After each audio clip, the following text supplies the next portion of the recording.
يشهد المحيط الخارجي لملعب أجادير دينامية كبيرة في الأسابيع الأخيرة، وذلك في إطار الاستعدادات المتواصلة لاحتضان مباريات كأس إفريقيا التي ستنظم بالمغرب. فمنذ الساعات الأولى من كل صباح تتحول المنطقة المحيطة بالملعب إلى ورش مفتوح يشتغل فيه عدد كبير من الفرق التقنية واللوجستية التي تسابق الزمن لوضع آخر اللمسات قبل انطلاق الحدث القاري.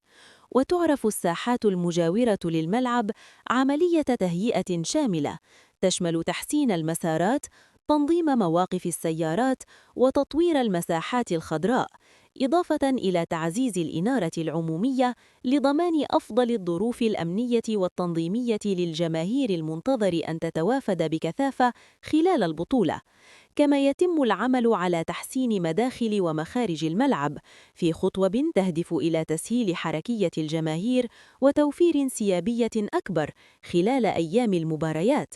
وتعكس هذه الأجواء الدينامية استعداداً واضحاً من مدينة أجادير لاستقبال ضيوفها في حدث قاري ينتظر أن يكون الأكبر والأكثر تنظيماً في تاريخ البطولة.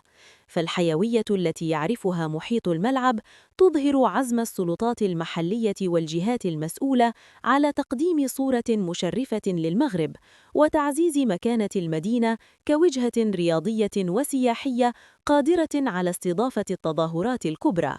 ومع اقتراب انطلاق كأس إفريقيا يزداد الحماس بين الساكنة، حيث يتردد صدى البطولة في مختلف شوارع المدينة، وتظهر الاستعدادات بجلاء في كل تفصيلة، ليؤكد ملعب أجادير مرة أخرى جاهزيته لاحتضان أجواء كروية استثنائية ستبقى راسخة في الذاكرة.